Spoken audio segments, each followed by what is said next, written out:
A single mother slept in her car with 3 children for 6 nights. She didn't call the police. She didn't call a shelter. She didn't call anyone. On the 7th night, a billionaire's driver knocked on her window. But it wasn't for the reason she expected. What happened next would change both of their lives in ways neither of them was prepared for. Tamara Elise Okafor was 34 years old. She worked as a certified nursing assistant at Riverside Elder Care in Memphis, Tennessee. 5 days a week she clocked in at 7 in the morning, changed adult diapers, lifted patients twice. Her weight rubbed lavender lotion into hands that had forgotten how to hold things, and spoke softly to people whose own families had stopped visiting. She earned $14.50 an hour, no benefits, no overtime, no sick days she could actually afford to take. She had 3 children. Zion was 10, quiet, watchful. The kind of boy who noticed things other kids his age didn't notice, like when his mother skipped dinner and said she wasn't hungry, or when she checked her phone with that particular look that meant a bill was due and the money wasn't there. Zion carried things he never talked about. He'd learned early that silence was a kind of protection. Nala was 7. She drew constantly. Butterflies, houses, families standing in front yards with trees that looked like lollipops. She asked questions the way children do, without understanding that some of them didn't have good answers. Where's Daddy? When are we getting a dog? Can I have my own room someday? Isaiah was 3. He laughed at everything. He cried hard and forgave instantly. He had no idea what was happening around him, and Tamara intended to keep it that way for as long as she possibly could. Their father, Darnell, left when Isaiah was 4 months old. He didn't leave for another woman. He didn't leave because of drugs or crime or any of the things people assumed when they heard the story. He left because he said the pressure was too much. 3 kids, 1 income that wasn't enough, bills that multiplied faster than they could be paid. He said he needed space to figure himself out. He never came back. Tamara didn't waste energy hating him. Hate required time she didn't have. She had been doing this alone for almost 3 years now, waking up alone, problem-solving alone, falling asleep in the dark, running numbers in her head alone. She had gotten used to it the way a person gets used to a limp. You stop noticing after a while. It just becomes how you walk. The landlord sold the building on a Tuesday. Tamara found the notice taped to her door when she got home from a 12-hour shift. 30 days. The developer, no exceptions, no extensions. She called every affordable listing in Memphis that week. First month, last month, security deposit, $3,600 minimum for anything with 2 bedrooms and working heat. She had $312 in her checking account. She had already borrowed from everyone she could borrow from. There was no one left to call. On the last day of the month, she loaded what she could fit into her 2009 Honda Civic, 187,000 miles on the odometer, rust along the wheel wells, a crack in the windshield that had been there since before Zion was born. She folded the back seats down and laid out a thin blanket. 3 small backpacks, a bag of snacks from Dollar General, granola bars, juice boxes, animal crackers, baby wipes, a change of clothes for each child. That was everything. That car became their home. Her scrubs still smelled like the lavender lotion she rubbed into Mr. Henderson's hands every morning at Riverside. She still showed up to work, still smiled, still lifted, cleaned, comforted, and cared for people who had no idea that the woman gently adjusting their pillows had slept in a parking lot the night before. She organized life inside that car like a system. Zion sat in the front passenger seat once the younger ones fell asleep. Nala held Isaiah in the back on the folded blanket. Tamara slept last, always last, after checking every lock, after scanning every shadow outside the windows, after making sure each child was breathing evenly and covered and still. My kids don't know we're homeless, she told herself on the first night, staring at the Walmart parking lot, lights through the windshield. They think we're camping. She held on to that sentence like a rope over a canyon. As long as her children believed they were on an adventure, she hadn't failed them yet. The first night ended, then the second, then the third, each one a little harder than the last. Tamara Okafor was not a woman who asked for help. She was not a woman who cried in front of her children. She was not a woman who believed the world owed her anything. She was a woman who showed up every single day, regardless. That, as it turned out, was both her greatest strength and the reason no one knew she was drowning. The first night was almost manageable.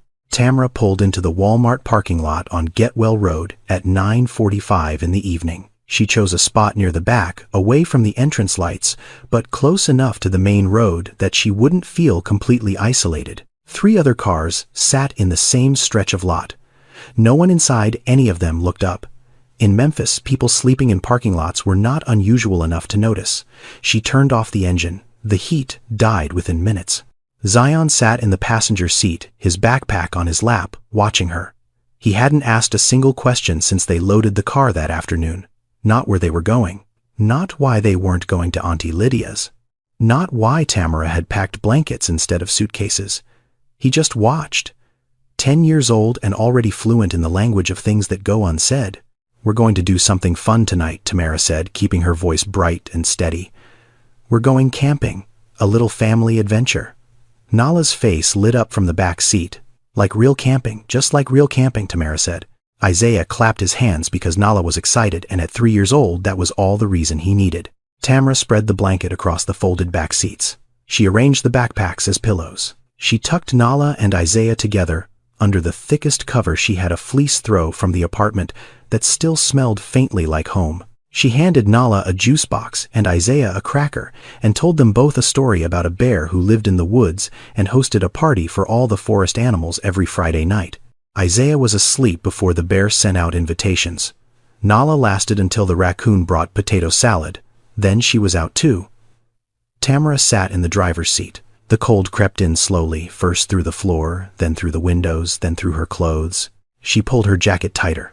She locked the doors. She checked the mirrors. She did not sleep. Zion didn't sleep either. He sat in the passenger seat for a long time, staring out the window at nothing. Then he turned to her. "Mom." "Yeah, baby." He paused. She could see him choosing his words carefully, the way he always did. The way no 10-year-old should have to. "This is a nice camping spot," he said quietly. He knew. She knew. He knew. Neither of them said it. Night 1 ended with Tamara watching the parking lot lights flicker and thinking, one night. Just one night. We'll figure it out tomorrow. The second night was colder. Tamara drove to the same Walmart lot. Same routine. Same bright voice. Same story about the bear in the woods. This time the bear was teaching the squirrels how to bake a cake, and it was a disaster, and Nala laughed so hard she hiccuped. But at 2 in the morning, Isaiah woke up crying. Not the kind of crying that meant he wanted attention, the kind that meant he was cold, deep cold, the kind that settles into small bones faster than adult ones. Tamara took off her jacket. Her only jacket, a thin navy blue puffer she'd bought at Goodwill 3 winters ago. She wrapped it around Isaiah, tucking it under and around him until he looked like a small blue cocoon. He stopped crying. His breathing slowed. He pressed his face into the fabric and found sleep again. Tamara sat in the driver's seat in her scrub top. No jacket. No blanket. The temperature outside was 38 degrees. Inside the car, it wasn't much warmer. She wrapped her arms around herself and shivered until her jaw ached. She did not take the jacket back. She sat there, teeth clenched, arms locked around her own body, until the sky turned gray and the birds started up, and another night was behind them. "Mom, when are we going home?" Nala asked the next morning, rubbing sleep from her eyes. "Soon, baby. We're on an adventure." The words came out steady, practiced, airtight. The third night broke something. Tamara had parked in the Walmart lot again, same spot, same routine. The children were asleep by 9:30. She was just beginning to let her eyes close, just barely, when a sharp knock hit the driver's side window. She jumped. Her hand flew to the gear shift instinctively. Fight or flight, except there was nowhere to fly. A security guard stood outside, flashlight angled low. "Ma'am, you can't sleep here. Store policy." "I'm going to need you to move along." Tamara's heart hammered. She glanced at the back seat. Isaiah stirred but didn't wake. Nala shifted under the blanket. "Please," Tamara said quietly. "My kids are sleeping. We're not bothering anyone. We'll be gone first thing in the morning." The guard looked at the back seat. Something flickered across his face. Maybe sympathy. Maybe discomfort. Maybe both. But the answer was the same. "I'm sorry, ma'am. I don't make the rules. You need to move." Tamara started the engine. She pulled out of the lot slowly, carefully, the way you drive when your entire life is in the car and any sudden movement might wake it. She drove through Memphis at 2 in the morning, past closed gas stations and empty intersections and buildings that had given up on being anything a long time ago. She found a church parking lot on Lamar Avenue, small, dark. A sign out front that read, "All are welcome." She hoped that included people with nowhere else to go. She parked, turned off the engine, checked the mirrors, checked the locks, checked her children. A small voice from the passenger seat. "Mom." Zion was awake. Of course he was.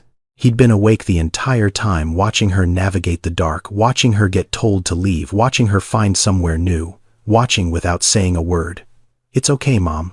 I'm not scared." 5 words. A 10-year-old boy in a parking lot at 2 in the morning telling his mother not to worry about him. That sentence hit Tamara harder than losing the apartment, harder than Darnell leaving, harder than the security guard's flashlight and the cold and the empty bank account combined, because he shouldn't have to say that. A 10-year-old should not have to reassure his mother that he's not afraid of sleeping in a car.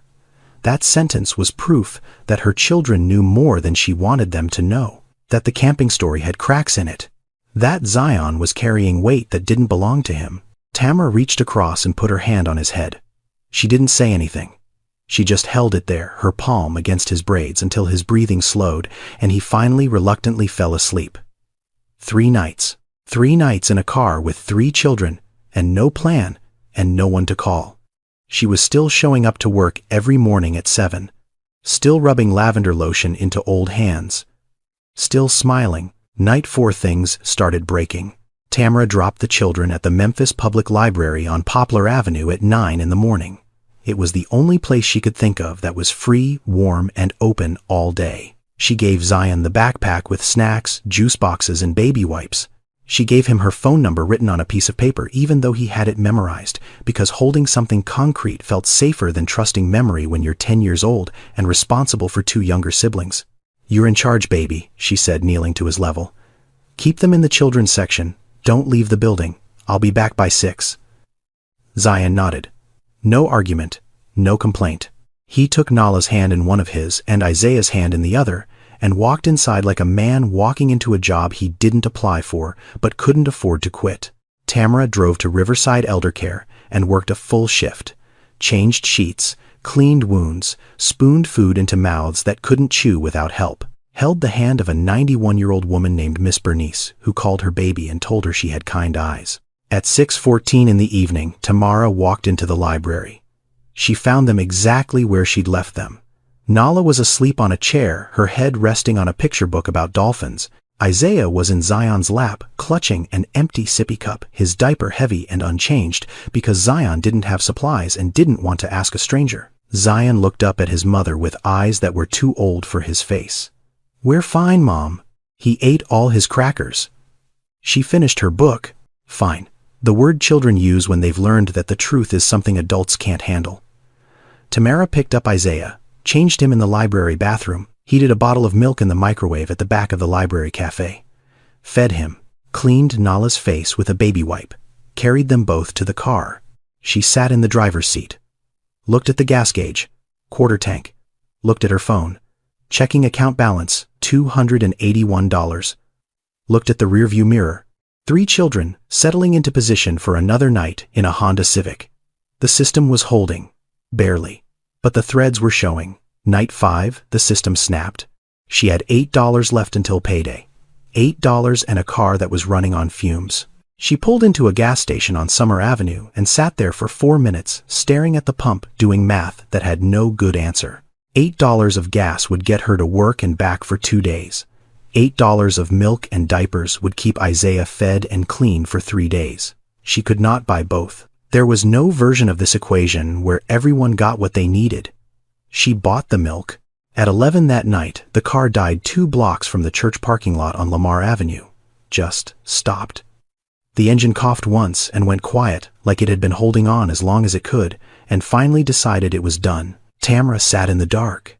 Hands on the wheel. Engine silent. 3 children asleep behind her. She got out of the car, walked to the back, put her hands against the trunk and started pushing. A Honda Civic weighs about 2,900 pounds. Tamara weighed 138.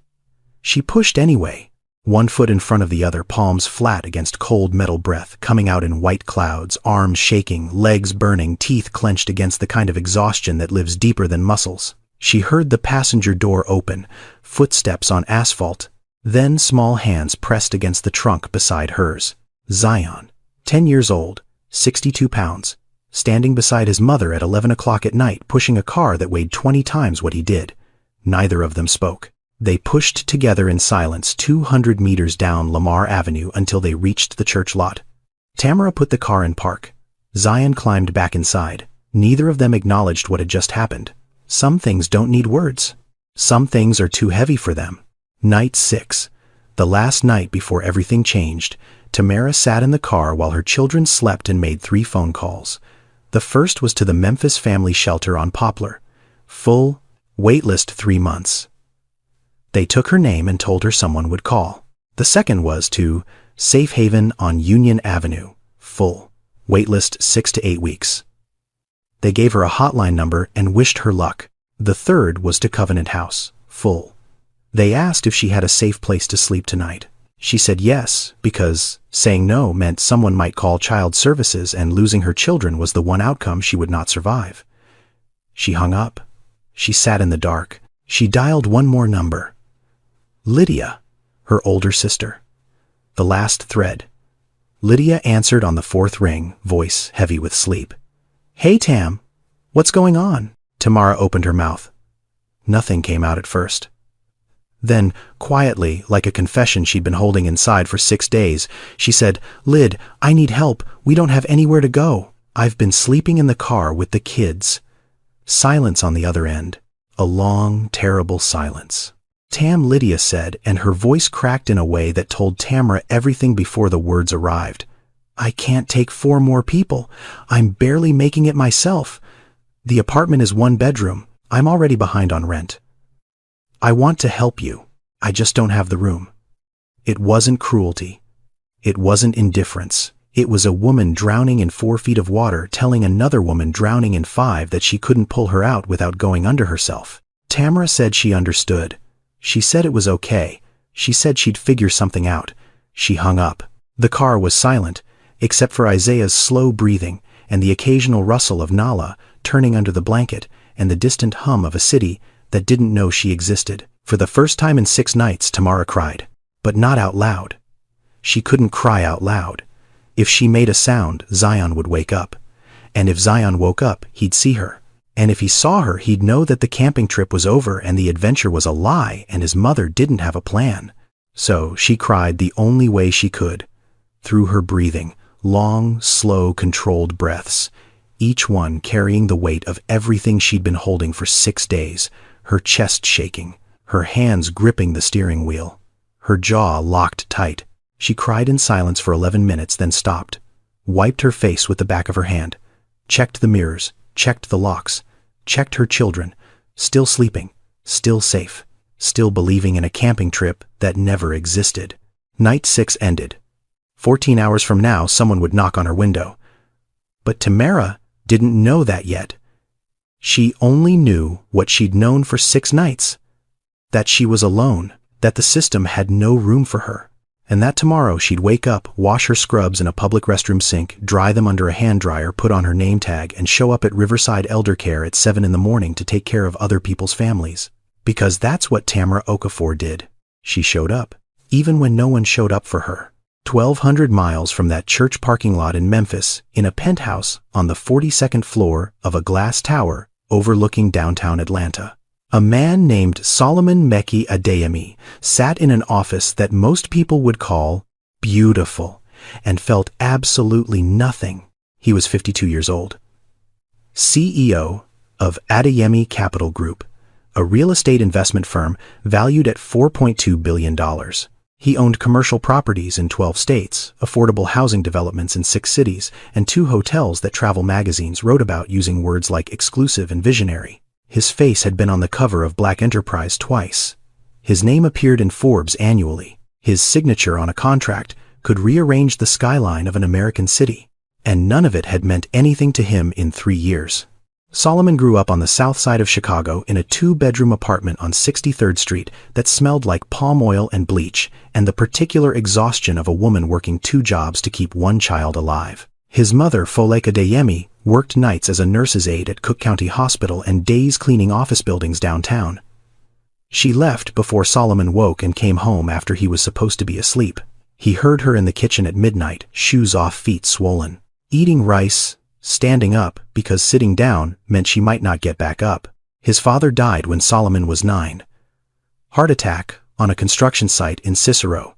No life insurance, no savings. Just a funeral that Folek paid for with money she didn't have, and a boy who stopped being a child the moment he understood what gone meant. Solomon remembered one night with absolute clarity. He was 11.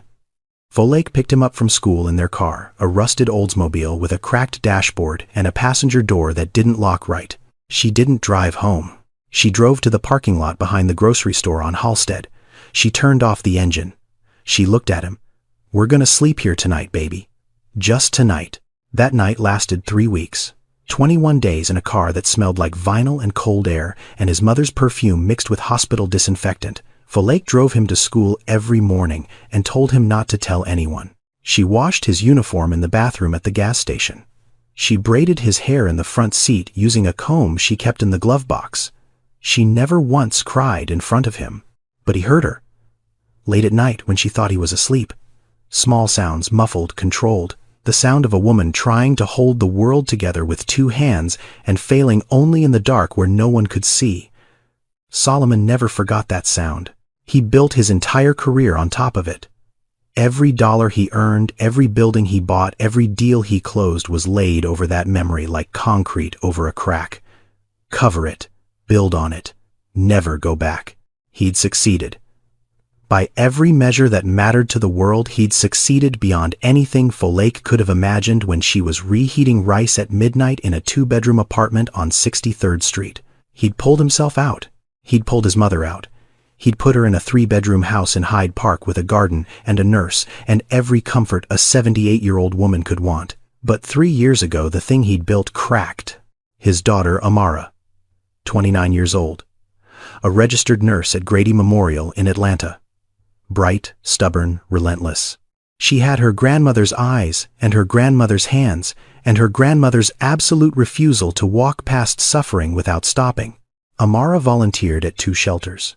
She spent her weekends there reading to children, helping mothers fill out housing applications, braiding little girls' hair the way Folek used to braid Solomon's in the front seat of that Oldsmobile. She told Solomon once sitting across from him in his office, with her feet up on his expensive desk, "Dad, you know what I love about nursing. You get to hold someone's hand on their worst day.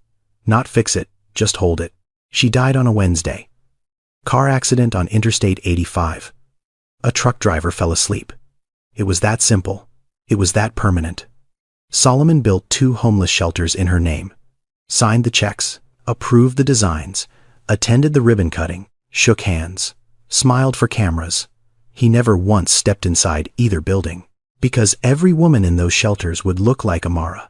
Every child would sound like Amara. Every pair of hands holding a stranger's hand on their worst day would remind him of the daughter he couldn't hold on hers. So he helped from a distance, through systems, through foundations, through accountants and program directors and quarterly reports. He moved money toward suffering without ever having to look at it directly. It was easier that way, cleaner, safer. His driver, Clarence Jefferson, was the only person who saw through it. CJ was 61, former Marine, 14 years behind the wheel of Solomon's car. He'd served 2 tours in Iraq, come home to a country that didn't have a place for him, and spent 8 months sleeping in a van behind a gas station in College Park before Solomon hired him on the recommendation of a Veterans Affairs coordinator. CJ didn't talk much. He didn't need to. He had the kind of presence that made conversation optional. When he did speak, it landed. No filler, no performance. Just the blunt, unhurried truth of a man who'd already lost everything once and discovered that the world didn't end. He was the only person who ever called Solomon by his first name without being invited to. The only one who'd look him in the eye and say what no board member, no executive, no financial advisor would dare to say. CJ watched Solomon avoid those shelters for 3 years. Watched him sign checks and skip visits. watched him build something in his daughter's name and then refused to stand inside it. He never said a word about it. Not once. He was waiting. For what exactly, he couldn't have told you. But he'd know it when he saw it. The Memphis trip was supposed to be routine. Solomon flew in on a Tuesday evening to inspect a mixed-use development his company was building on the edge of the medical district. 48 affordable housing units above a ground-floor grocery store. The kind of project that looked good in annual reports and made investors feel like they were doing something meaningful while still turning 7%. Solomon had approved the blueprints 6 months ago. He hadn't visited the site once. CJ picked him up at Memphis International in the black Escalade and drove east toward downtown. Solomon sat in the back, answering emails, not looking out the window. Memphis rolled past him unnoticed. The barbecue joints on Airways Boulevard, the boarded-up storefronts on Lamar, the church parking lots. He saw none of it. They finished the site visit by 9. Solomon wanted to go straight to the hotel. CJ took a different route. "I need gas," CJ said, turning onto Lamar Avenue. Solomon didn't look up from his phone. "Fine." CJ pulled into a Shell station 2 blocks from a small church with a sign out front that read, "All are welcome." He got out, swiped a card, started the pump. Then he stood there. Not pumping, not moving, just looking at something across the street. A Honda Civic sat in the church parking lot. Old, rusted wheel wells, cracked windshield. The windows were fogged from the inside. Condensation on every pane, the kind of fog that only forms when people are breathing inside a closed car for hours. CJ had seen that fog before. He'd made that fog himself. 8 months in a van behind a gas station in College Park, Georgia, breathing against cold glass every night until the windows looked like milk. He knew what he was looking at. He crossed the street slowly. Not rushing. The way you approach something fragile. The parking lot was dark, except for a single floodlight on the church wall that cast everything in pale yellow. He could see shapes through the fog. Small shapes. Children. And in the driver's seat, a figure sitting upright, arms crossed over her chest, not moving. CJ stopped beside the driver's side window. He stood there for a moment, close enough to hear the faint hum of breathing inside. Then he raised his hand and knocked. Gently. 2 knocks. The way you knock on a door you're not sure you should be opening. The figure in the driver's seat flinched hard. Her hand shot to the gear shift. Her body twisted toward the back seat, instinctively placing herself between the window and the shapes behind her. CJ stepped back. 1 full step. He raised both hands, palms open, fingers spread. He held them there, visible, unthreatening. The posture of a man who understood that a woman sleeping in a car with children had every reason to be afraid of anyone who came to her window in the dark. Through the fog, Tamara's face appeared. She wiped a small circle on the glass with her sleeve and looked out. Her eyes were red but dry. Exhausted but alert. The eyes of someone who hadn't truly slept in 6 days. CJ didn't smile. Didn't wave. Didn't try to look friendly. He just stood there with his hands up and waited for her to decide whether to crack the window or start the engine. She cracked the window. 1 inch. "I'm not bothering anyone," she said immediately. Her voice was rough. Automatic. The same sentence she'd said to the Walmart security guard 3 nights ago. "We'll be gone in the morning."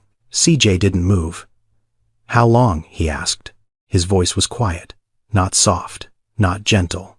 Quiet. The voice of a man who was asking a question he already knew the answer to. Tamara's jaw tightened. "We're fine." "I didn't ask if you're fine.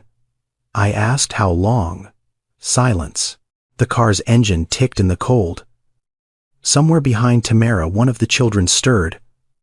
A small sound. The sound of a body shifting under a thin blanket. 6 nights, Tamara said.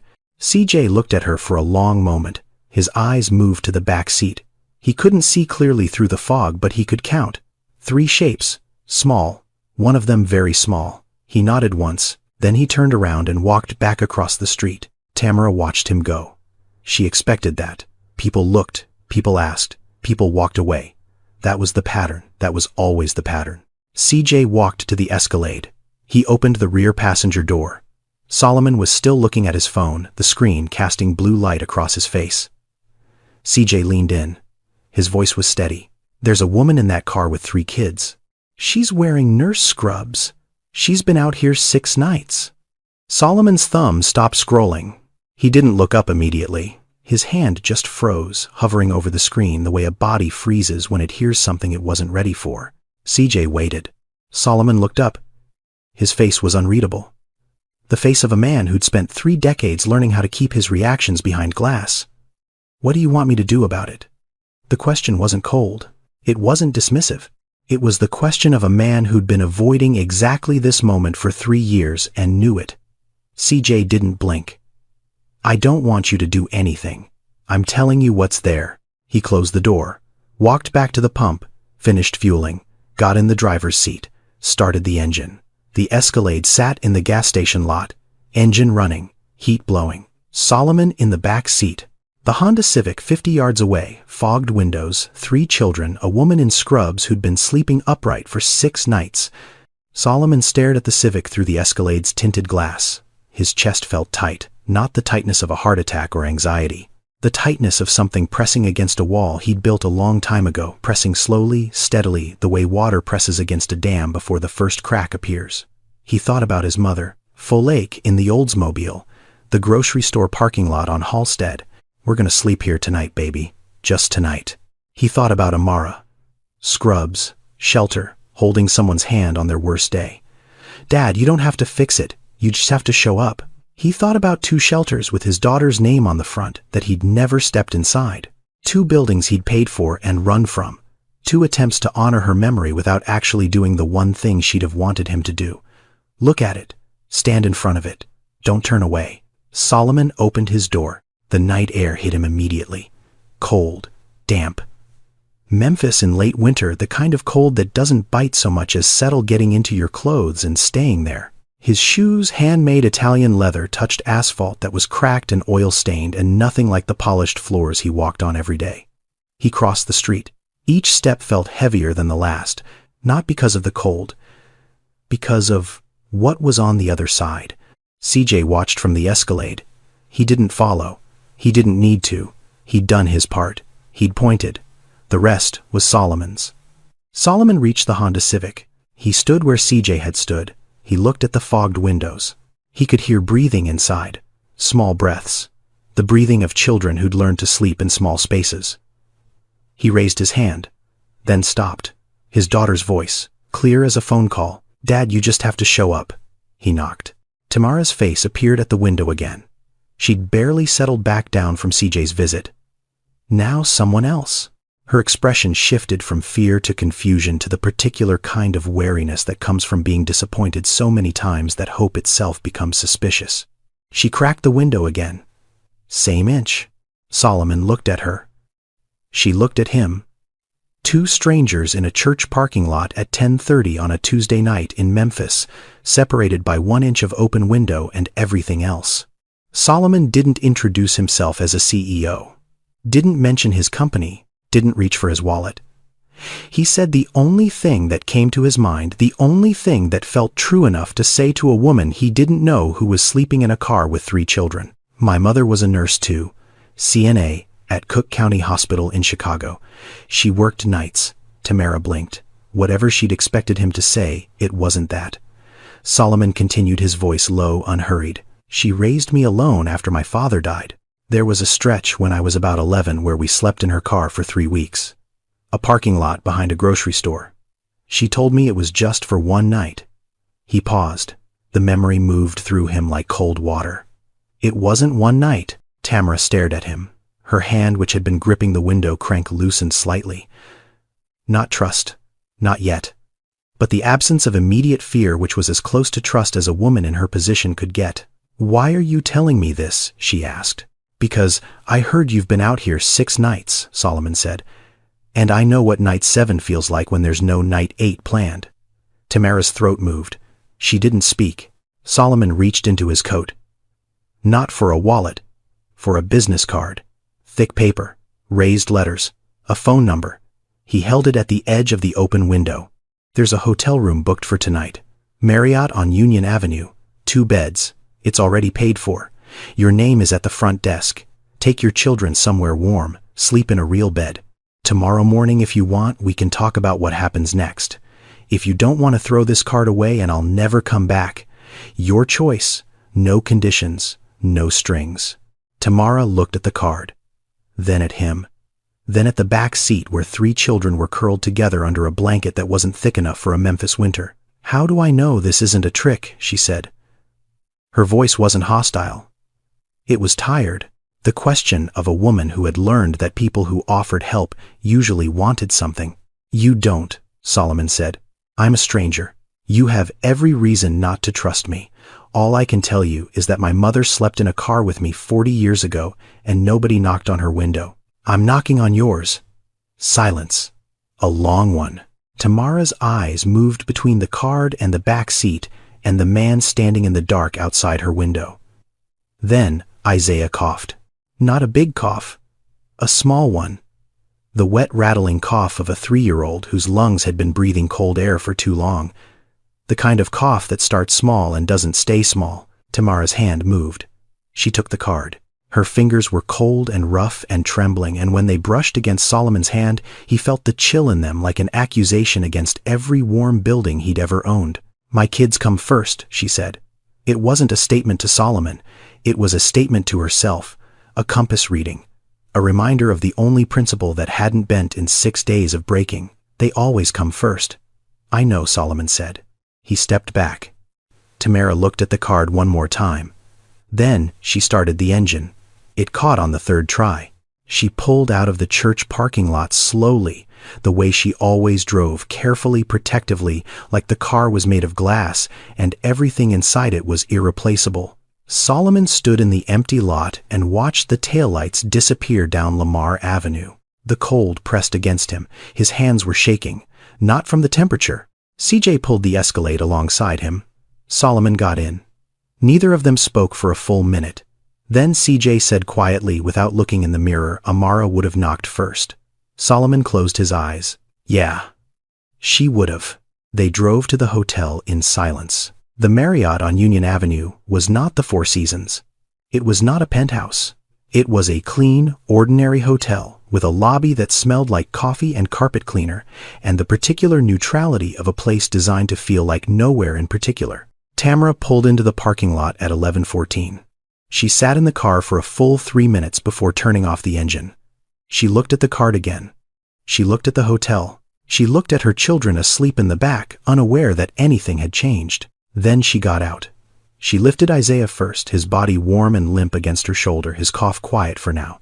She woke Nala, who stumbled out half asleep, clutching the fleece blanket. Zion got out last. He stood beside the car and looked at the hotel the way a person looks at something they're not sure is real. "Mom, where are we?" Tamara swallowed. "A new camping spot, baby. A really nice one." Zion looked at her. He didn't believe her, but he picked up the backpack and followed her inside because that's what Zion did. He followed his mother even when the map didn't make sense. The woman at the front desk found the reservation immediately. Okafor, 2 queen beds, prepaid.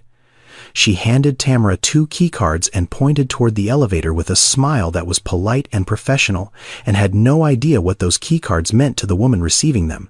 The room was on the 4th floor, room 412. Tamara opened the door and stood in the doorway. 2 beds, white sheets, pillows that weren't backpacks, a heater humming warm air through a vent near the ceiling, a bathroom with a door that closed, a bathtub, soap, towels, light that came from a lamp instead of a street light. Nala walked in first. She touched the bed like it might disappear. Then she saw the bathroom. "Mama, there's soap. Like real soap, not the gas station kind." She said it with the wonder of a child discovering something extraordinary because, for a 7-year-old who'd been washing her face with baby wipes for 6 days, a bar of hotel soap was extraordinary. Isaiah squirmed out of Tamara's arms and crawled onto the nearest bed. He sank into the mattress. His body relaxed in a way Tamara hadn't seen in almost a week. Every muscle letting go at once. He was asleep in 30 seconds. The fastest he'd fallen asleep since the apartment. Because for the first time in 6 nights, the surface beneath him wasn't a car seat covered with a thin blanket. It was a bed. A real bed. The kind of thing most people never think about because they've never had to. Zion walked in last. He set his backpack on the floor. He looked at the room, the beds, the lamp, the curtains, the heater. Then he sat down on the floor, back against the bed, knees up, and he cried. Not loud, not dramatic, just tears running down his face in two quiet lines, while his shoulders shook, and his hands gripped his knees, and 6 nights of being brave finally found somewhere safe enough to end. Tamara sat down beside him. She didn't say it's okay. She didn't say don't cry. She didn't say anything. She put her arm around him and pulled him close and held him the way she'd wanted to hold him for 6 nights, but couldn't, because holding him meant admitting they needed holding, and admitting that meant the camping trip was over. The camping trip was over. They sat together on the floor of room 412 at the Marriott on Union Avenue, while Nala explored the bathroom, and Isaiah slept on a real mattress, and the heater pushed warm air into every corner of a room that felt for the first time in 6 days like the world had walls. Outside in the Escalade parked in the hotel lot, CJ called Solomon. The kids are inside. They're warm. Solomon sat in his hotel room 12 blocks away, phone pressed to his ear. Good, he said. He hung up. He sat on the edge of his bed, a room that cost $340 a night with sheets that thread count advertisements were written about in a hotel he partially owned. And for the first time in 3 years, Solomon Mekhi Adeyemi cried, not the controlled private grief he'd learned to manage. The other kind. The kind that starts in your stomach and rises through your chest and comes out as a sound you don't recognize as your own. He wasn't crying for Tamara. He wasn't crying for her children. He was crying for Amara, for the daughter who would have been the first person to cross that street and knock on that window. For 3 years of building shelters he couldn't enter and signing checks that kept his hands clean and his heart untouched. For the distance he'd put between himself and every person who reminded him of what he'd lost. Amara's voice. Clear, steady. The way she always sounded when she was telling him something he didn't want to hear. Dad, you don't have to fix it. You just have to show up. He'd shown up tonight. For the first time in 3 years. And it had broken him open in exactly the way he'd been afraid it would. But broken open, he was starting to realize, was not the same as broken. Solomon arrived at the Marriott at 9 the next morning. He carried 2 cups of coffee and a bag from a bakery on Beale Street. Muffins, croissants, a chocolate chip cookie the size of a child's face that he'd picked specifically because he imagined a 7-year-old would find it extraordinary. He was right. Nala held the cookie with both hands and looked at it like it contained the secrets of the universe. Tamara opened the door wearing the same scrubs from last night. She'd washed them in the hotel bathroom sink and dried them over the heater vent. They were wrinkled but clean. Her face was different, not transformed, not glowing, just straighter. The posture of a person who'd slept horizontally for the first time in a week. Small difference, enormous distance. She took the coffee with both hands, held it close, inhaled the steam the way a person inhales a memory they thought they'd lost. Real coffee, she said quietly. From an actual place. I forgot what that smelled like. They sat at the small table by the window while Isaiah played with the TV remote and Nala ate her cookie in methodical bites, saving the chocolate chips for last. Zion sat on the bed watching Solomon with steady evaluating eyes. Not hostile. Not afraid, just watching, the way he always watched, measuring. Solomon didn't start with a plan. He started with a question. Tell me what happened. Tamara set down her coffee. She looked at him for a moment, deciding how much to give a stranger. Then, she decided that a man who'd told her about his mother sleeping in a car at a grocery store parking lot had already given her something, and maybe she owed him the same honesty back. She told him everything. The landlord selling the building. The 30-day notice. The math that didn't work. $14.50 an hour, $3,600 to move $312 in the bank. The Walmart parking lot. The security guard. The church. The library. The milk or gas decision. Pushing the car at 11 at night. The shelters that were full. The sister who couldn't help. She told it all without self-pity. Without performance. Just facts laid out in order. The way a nurse charts a patient's decline. Clinical, clear, exhausted. You know what the worst part is, she said, looking down at her coffee. It's not being homeless. It's that I did everything right. I went to work. I paid my bills. I raised my kids. I didn't do drugs. I didn't make bad decisions. I just didn't make enough money. And somehow that's enough to end up in a car. She paused. You start thinking it's your fault. That you missed something. That if you'd been smarter or worked harder or saved more, this wouldn't have happened. And you know that's not true. But knowing and feeling are two different things. Solomon looked at her. He didn't say, I understand. He didn't say, it's not your fault. Those were things people said to make themselves feel better about someone else's pain. Instead, he said, my mother said the exact same thing. Almost word for word. She told me once years later that the hardest part of sleeping in that car wasn't the cold, it was believing she deserved it. Tamara met his eyes. For the first time, something passed between them that wasn't gratitude or charity or the awkward distance between someone who has and someone who doesn't. It was recognition. The specific, quiet recognition of two people who've lived in the same room just 40 years apart. Solomon set down his coffee. I'm going to say something, and I want you to hear all of it before you respond. Can you do that? Tamara nodded. I'm not offering you money. I'm not offering you a handout. I'm not trying to save you. You don't need saving. You need a foundation. Something solid to stand on so you can start building again. Here's what I can offer. 90 days. An apartment in one of the affordable housing units my company manages here in Memphis. Subsidized, not free. Childcare through a program we partner with, so you don't have to leave your children in a library. And time. Time to get your LPN certification. You're a CNA making $14.50 an hour. LPNs in Memphis start around $24–25 an hour with benefits. There are accelerated programs, 12 weeks. You're already halfway qualified. You just need the space to finish. He paused. I'm not giving you a new life, Tamara. I'm giving you 90 days to build one. What you do with it is entirely up to you. Tamara stared at him. Her mouth opened, closed, opened again. Why? She said. Out of all the people in this city, sleeping in cars right now, why me? Solomon looked at Zion sitting on the bed, still watching, still measuring. He looked at Nala chocolate on her fingers drawing something on the hotel notepad. He looked at Isaiah pressing every button on the remote with the dedication of a scientist conducting critical research. Because my mother was you, he said. 40 years ago. Same job, same car, same math, that didn't work, and nobody came for her. Nobody knocked on her window. She got out on her own, but it took years. Years she didn't have to waste. Years my childhood didn't have to lose. He paused. And because my daughter would have been the first person across that street last night, she would have knocked before CJ did. She would have sat right where I'm sitting and said exactly what I'm saying.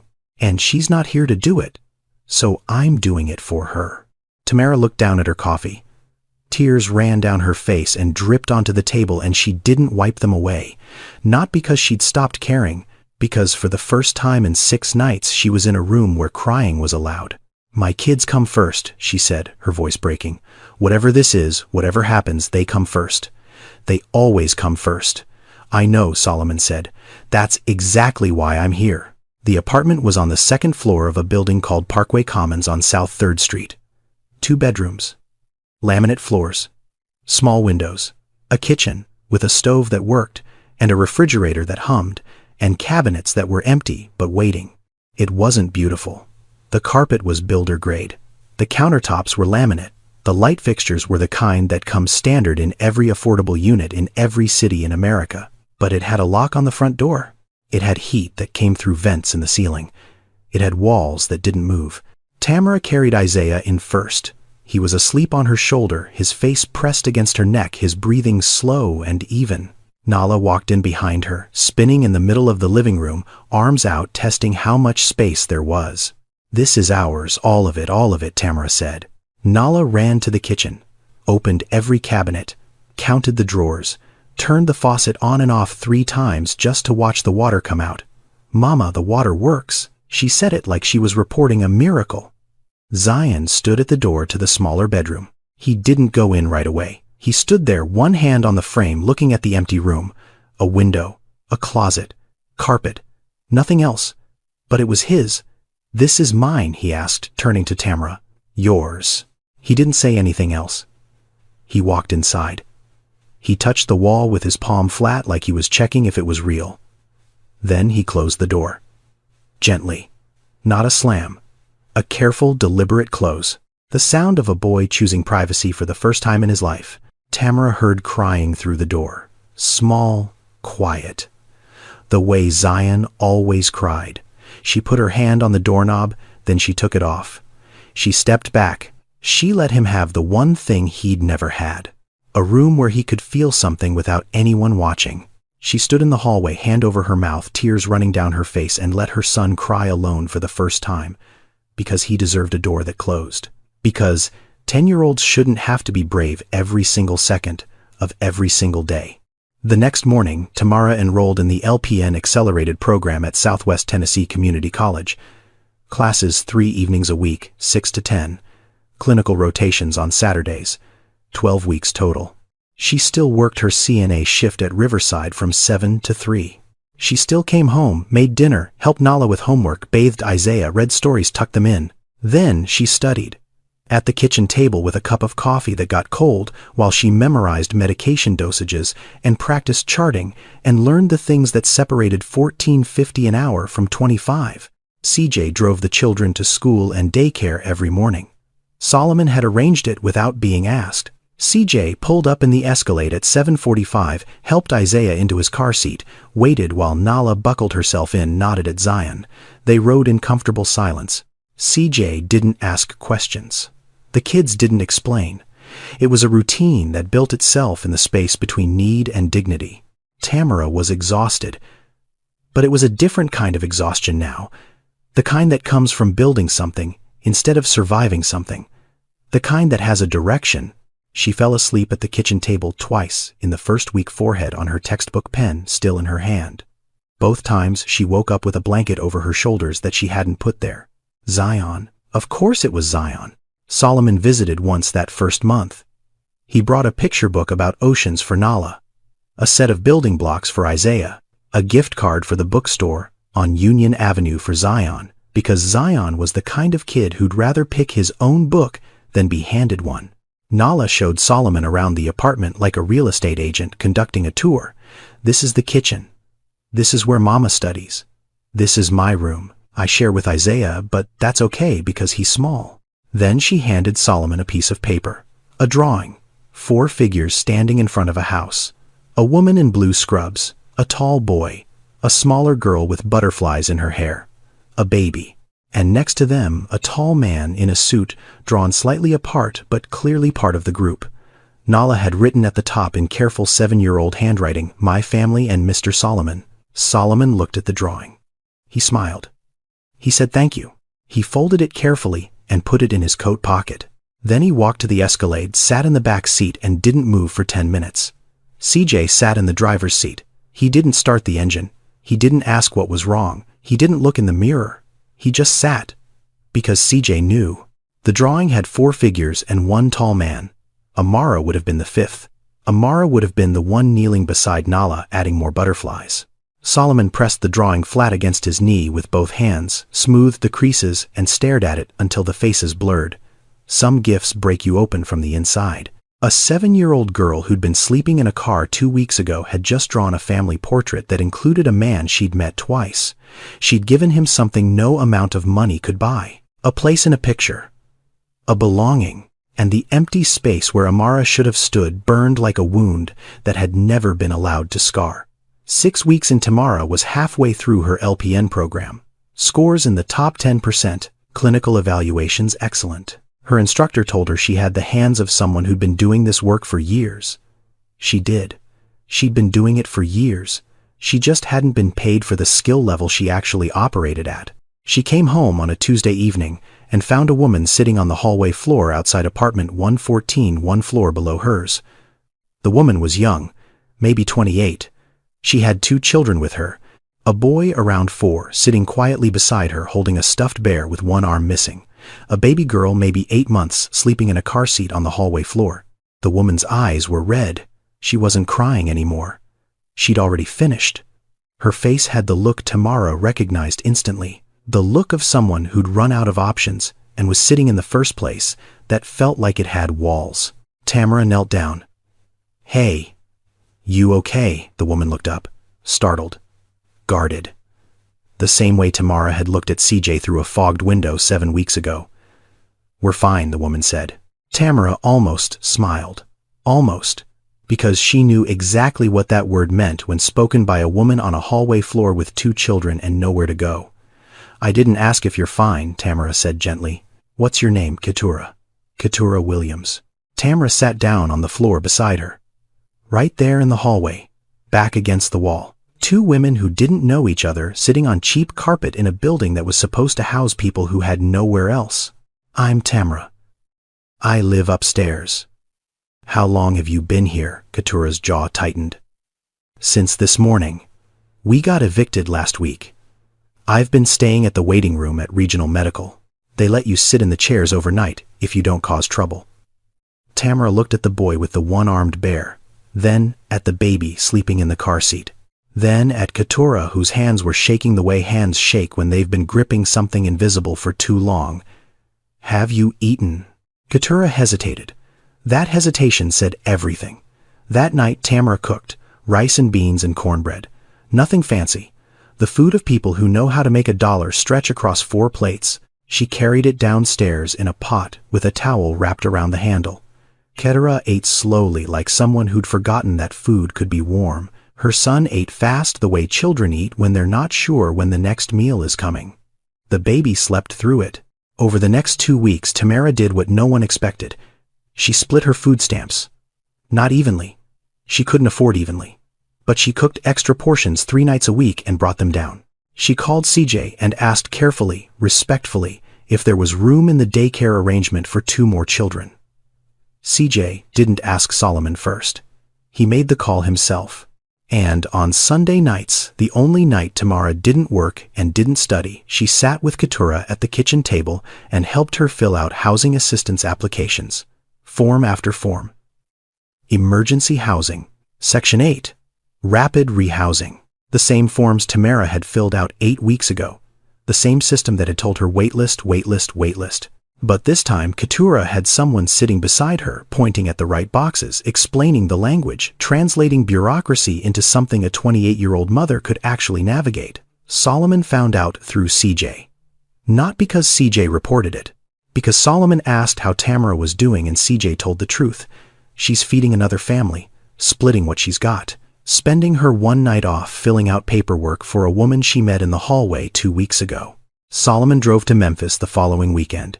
He sat across from Tamara in her kitchen while Isaiah napped, and Nala colored at the table, and Zion read in his room with the door closed. "You barely have enough for yourself," Solomon said. "Why are you giving to someone else?" Tamara looked at him. She didn't hesitate. She didn't think about it. The answer came out the way truth does. When it's been living inside you so long, it doesn't need rehearsal. Because 7 weeks ago, I was her. And somebody knocked on my window. I can't walk past her window and pretend I don't hear the same sound. Solomon sat with that. He sat with it for a long time. Tamara continued, "You want to know the difference between charity and what CJ did that night. Charity is giving something you won't miss. CJ gave me something that cost him nothing but meant everything. He gave me the knowledge that someone saw me. That I wasn't invisible. That a stranger could look at a fogged-up window and care enough to knock." She paused. "Keturah's kids are the same as mine. They're not different. They're not less. They're just stuck in the same system I was stuck in, and the only thing standing between them and a floor to sleep on is someone who remembers what it felt like to not have one." Solomon looked at Nala's drawing still pinned to the refrigerator. 4 figures and a tall man. He looked at the pot on the stove with tomorrow's leftovers already portioned into containers. 2 for upstairs, 2 for downstairs. He looked at Tamara Okafor, 34 years old, CNA, making $14.50 an hour halfway through an LPN program, raising 3 children alone and feeding a stranger's family with food she couldn't spare because someone had knocked on her window, and she decided that kindness wasn't something you received and kept. It was something you received and passed on. If this moment is hitting you, subscribe for more stories like this. Now let's continue. 2 days after that conversation, Solomon flew back to Atlanta. He didn't go to his office. He didn't go to his penthouse. He told CJ to take him to Broad Street, to the Amara Adeyemi family shelter. CJ pulled up to the curb. He didn't turn off the engine. He looked in the mirror. "You want me to come with you?" "No," Solomon said. He stared at the building through the window. The sign above the door, his daughter's name in gold letters on a blue background. 3 years old, that sign.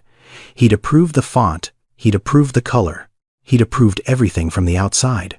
He'd never seen it from the inside. He got out. CJ stayed. The front door was glass with a security buzzer. Solomon pressed it. A woman's voice came through the speaker, warm and tired. "Can I help you?" "My name is Solomon Adeyemi. I'd like to come in." A pause. Then the door buzzed open. The lobby smelled like floor cleaner and cooked food and the particular warmth of a building that runs all day because the people inside it have been cold for too long. A front desk with a sign-in sheet. A hallway with rooms on either side. A common area at the end with couches and a television and a bookshelf and a rug with cartoon animals that was worn thin from children's feet. On the wall behind the front desk was a corkboard. Volunteer photos, staff schedules, donation acknowledgments. And in the center, a framed 8x10 photograph, Amara Adeyemi. Scrubs, stethoscope around her neck. That smile, the one that made everyone who saw it feel like they'd been noticed by someone who actually cared. Below the photo, a small brass plaque. In loving memory of Amara Adeyemi, who held hands and hearts in equal measure. Solomon stood in front of that photograph. He didn't move.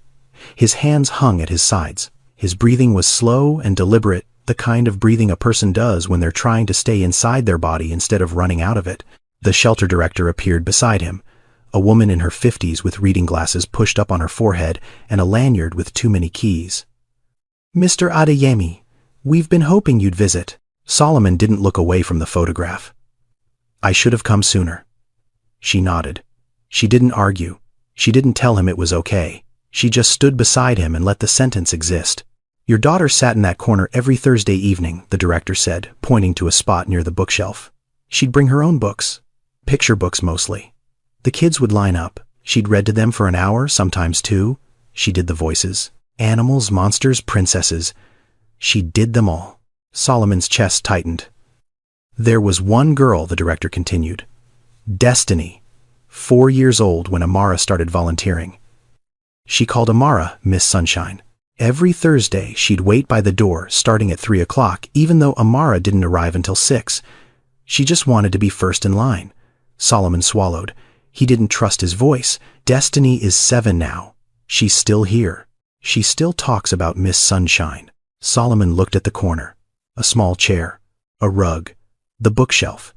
He could see her there, not as a memory, as a presence. Amara sitting cross-legged on that rug, a picture book open on her knees, doing a voice for a grumpy bear that made a little girl laugh. He walked to the chair. He sat down. It was small, made for someone much younger or much shorter. His knees came up too high.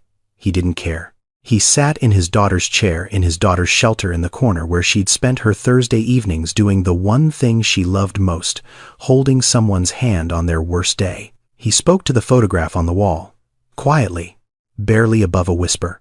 Not for anyone else, just for her. "I'm here, baby girl. I'm sorry it took me so long." He sat in that chair for 23 minutes. The director left him alone. The hallway hummed with the sounds of a shelter going about its evening, dishes clattering in the kitchen, a television playing cartoons, a child's laughter from somewhere down the hall. Solomon didn't cry. He'd done his crying. This wasn't grief. This was something else, something quieter and harder and more important than grief. This was arrival. 3 years of running. 3 years of building walls between himself and every person who reminded him of what he'd lost. 3 years of signing checks and skipping visits and telling himself that distance was the same as strength. It wasn't. Distance was just distance. And strength, real strength, was sitting in a too small chair in a shelter that smelled like floor cleaner and letting yourself remember the person you loved without flinching. Amara's voice one last time, clear as a bell. "Dad, you don't have to fix it. You just have to show up." He'd shown up. He was here. And for the first time in 3 years, that was enough. Tamara passed the NCLEX PN on a Thursday afternoon. She was sitting in the testing center on Poplar Avenue, staring at the screen when the words appeared. "Congratulations. You have passed." She read it twice, then a third time. Then she closed her eyes and pressed her hands flat against the desk and breathed. 12 weeks. 63 exams. 412 flashcards she'd made by hand at the kitchen table after the kids were asleep. Clinical rotations where she'd worked 16-hour days on top of her CNA shifts and still come home to help Nala with her spelling words. Nights where the textbook blurred because her eyes couldn't stay open, but she turned the page anyway because turning the page was the only thing between $14.50 an hour and $25. She walked out of the testing center into the parking lot. The sun was low. The air was warm. Memphis, in early spring, the kind of evening that smells like cut grass and possibility. The Honda Civic was parked in the third row. She'd kept it. Not because she needed it, because she needed to remember. Tamara opened the driver's side door and sat down. She didn't start the engine. She just sat there, hands on the wheel, the way she'd sat for 6 nights in a church parking lot with 3 children breathing behind her. She looked at the back seat. The blanket was gone. The backpacks were gone. The snacks from Dollar General were gone. But the seat was the same. The crack in the windshield was the same. The smell faintly underneath everything else was the same. She sat there for a long time. "We made it," she said, out loud, to no one, to everyone, to the woman she'd been 12 weeks ago who didn't know if she could do this, to the woman she'd been 6 nights in who thought the world had run out of room for her, to her grandmother who'd cleaned houses in Nashville for 40 years and never complained, to Zion who'd pushed a car in the dark without being asked, to Nala who'd drawn a family with butterflies and included a man she'd met twice, to Isaiah who laughed at everything because he didn't know yet that the world could be cruel. We made it. The following Monday, Tamara started her new position, licensed practical nurse at Memphis Regional Medical Center, $24.80 an hour. Full medical, dental, and vision benefits for herself and 3 dependents. A fixed schedule, day shift, 7 to 3:30, home before the kids got back from school. For the first time in her life, Tamara Okafor had health insurance. For the first time, a doctor's visit for Isaiah's cough didn't mean choosing between medicine and groceries. For the first time, she looked at a paycheck, and the number on it was larger than the number she owed. She paid rent on the apartment herself starting month 4. Full amount, no subsidy, no assistance. Her name on the lease, her name on the mailbox. Her name on the utility bill that arrived every month like proof that she existed in a system that had once pretended she didn't. Solomon called when he found out she'd declined the continued support. He wasn't surprised. He'd expected it. "You don't have to do this alone," he said. "The offer stands as long as you need it." Tamara's voice was steady. "You gave me 90 days. I'm giving myself the rest." Silence on the line. Not awkward, respectful. The silence of a man recognizing that the strongest thing he could do was step back. "Then," Solomon said quietly, "the 90 days was never about the apartment, Tamara. It was about you believing you deserved a foundation to stand on." Tamara looked around her kitchen. Nala's drawings on the refrigerator. Isaiah's blocks scattered across the living room floor. Zion's basketball shoes by the front door muddy from practice. A pot of rice on the stove. A textbook on the counter that she no longer needed but hadn't put away yet because it reminded her of what she'd done. "I know," she said, "and I'm standing. My kids have a home, a real one, with their names on the mailbox." 1 year later, Zion made the basketball team at Ridgeway Middle School. 6th grade, starting point guard. He wasn't the tallest, he wasn't the fastest, but he was the most aware. The coach said he played like someone who'd spent his whole life watching, reading people, anticipating what they'd do before they did it. The coach didn't know how right he was. The first game of the season, Tamara sat in the bleachers with Isaiah on her lap and Nala beside her drawing the court in her sketchbook. Zion walked out in his jersey. Number 7, blue and white. His last name printed across the back in block letters. Okafor. He stopped at the edge of the court, looked down at the jersey, touched the letters with his fingertips. Then he stood still for 5 seconds, not nervous, not performing, just reading his own name on something official, something that belonged to him, something that said he was part of something larger than a car in a parking lot. Then he ran onto the court, and he played like a kid who finally had room to be a kid. Nala entered the school art contest. The theme was home. She worked on her piece for 2 weeks at the kitchen table using colored pencils. Tamara bought her from the art supply store on Highland, not Dollar General, not the cheapest option, but the good ones, because Nala had earned the good ones. The drawing showed a Honda Civic. 4 people inside. A woman in the driver's seat, a boy in the passenger seat, 2 smaller figures in the back, one holding a stuffed animal, stars through the windshield, and written across the bottom in Nala's careful handwriting, "Home is where Mom is." She won 2nd place. The ribbon hung on the refrigerator, next to the drawing she'd given Solomon a year ago. 2 pictures of home, one drawn from a car, one drawn from a kitchen table. The distance between them was 90 days and 1 knock on a window. Isaiah started pre-K in September. He was 4 now, loud, fearless, completely unaware that 18 months ago he'd been sleeping in a car seat in a church parking lot. On his first morning, he clung to Tamara's leg at the classroom door and refused to let go. His teacher knelt down and offered her hand. Isaiah buried his face in Tamara's knee. Tamara knelt beside him. She took his face in both hands, looked him straight in the eyes. "Mama will be right here when you come back. I promise. Mama always comes back." Isaiah studied her face the way 3-year-olds do, looking for the truth behind the words. Whatever he found was enough. He let go. He took the teacher's hand. He walked inside without looking back. Tamara stood in the hallway for a moment after the door closed. She pressed her back against the wall. She breathed. "Mama always comes back." She'd said it like a promise. It was. It had always been. Through 6 nights and 3 shelters that said no, and a sister who couldn't help, and a car that ran out of gas, and a parking lot where nobody came, she always came back. 3 floors below Tamara's apartment, Keturah Williams had her own lease now. 2-bedroom unit.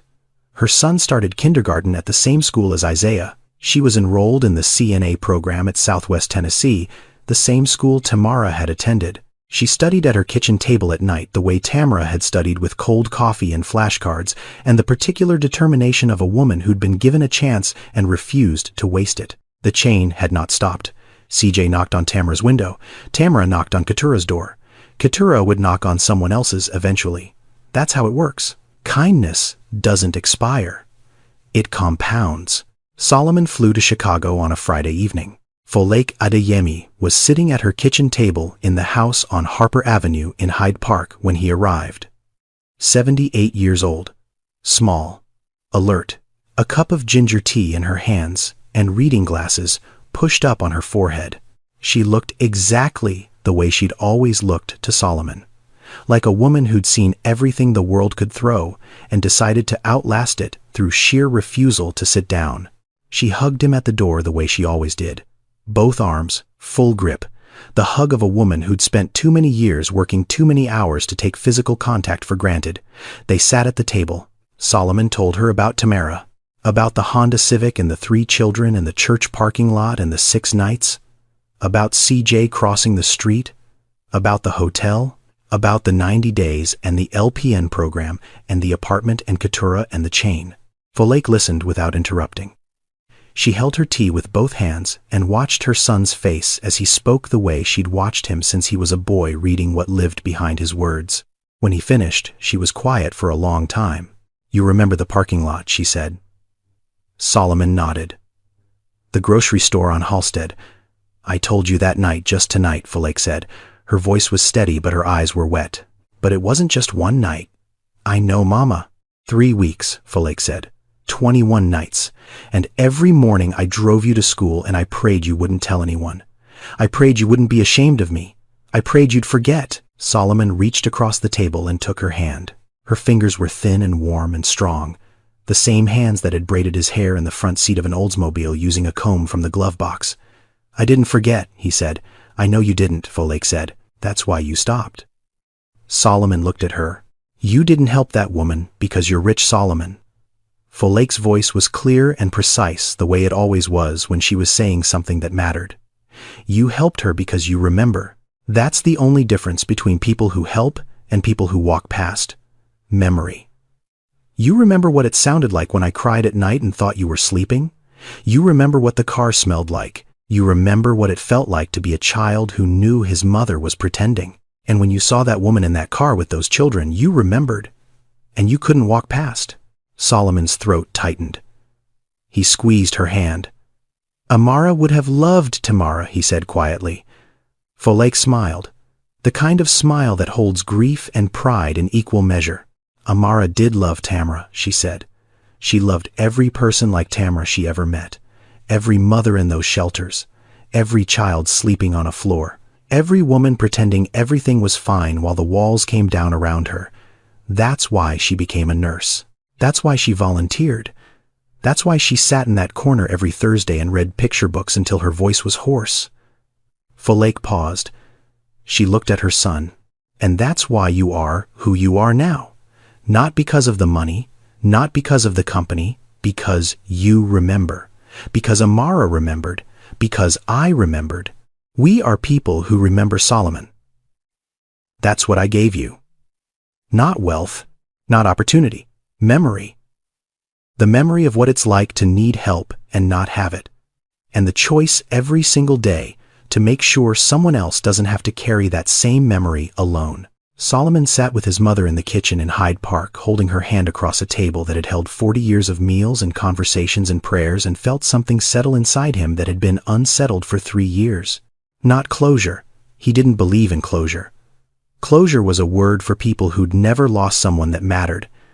But something close. Something like peace. The kind of peace that comes from knowing that the people you love don't disappear when they die. They live in what you do next. Folake squeezed his hand one more time. Now finish your tea, she said. It's getting cold. Tamara drove to work on a Tuesday morning in early March. 5:45. The streets were empty. Streetlights still on. The radio played low, something soft, something that sounded like the kind of song you'd hear in a kitchen where someone was cooking and didn't care if anyone was listening. She took Lamar Avenue, the same route she'd driven 100 times before, past the gas station where CJ had stopped, past the Shell where a man in an Escalade had sat in the back seat and decided to cross a street, past the church with the sign that said, "All are welcome." She slowed down. In the church parking lot, a car sat alone. An old sedan. Windows fogged from the inside. Condensation on every pane. The same fog that only forms when people have been breathing inside a closed space for hours. Tamara pulled over. She turned off the engine. She sat there for a moment, hands on the wheel, looking at that car. She thought about CJ, standing outside her window in the dark, hands raised, palms open. "I didn't ask if you're fine. I asked how long." She thought about Solomon. My mother was a nurse too. She thought about Keturah, about food stamps split in half and Sunday nights spent filling out forms. She thought about Zion, 10 years old, pushing a car down Lamar Avenue in silence. About Nala asking when they were going home. About Isaiah's cough in the cold. She thought about 6 nights. About 3 children who thought they were camping. About a knock on a window that changed everything. Tamara opened the door. She stepped out into the early morning air. Memphis in March. Cool but not cold. The sky just beginning to lighten at the edges. She walked across the parking lot. Her nurse's shoes were quiet on the asphalt. Her scrubs were clean. Her badge was clipped to her chest. Tamara Okafor, LPN, Memphis Regional Medical Center. She reached the car. She stood beside the driver's side window. She could see shapes through the fog. She could hear breathing. She raised her hand. And she knocked. Solomon didn't save Tamara. CJ didn't save Tamara. Tamara saved herself. What they gave her wasn't money or a home. It was 90 days of believing she was worth standing on solid ground. And what Tamara gave back was something no amount of money could buy. Proof that kindness doesn't stop with the person who receives it. It moves. It knocks on the next window. It remembers. 6 nights in a car. 3 kids who thought they were camping. 1 knock on a window. That's all it took. Not to change a life, but to remind someone their life was worth changing. Thank you for watching. If this story reminded you that small acts of kindness can rewrite someone's future, share it with someone who needs to hear it. Subscribe. See you in the next one.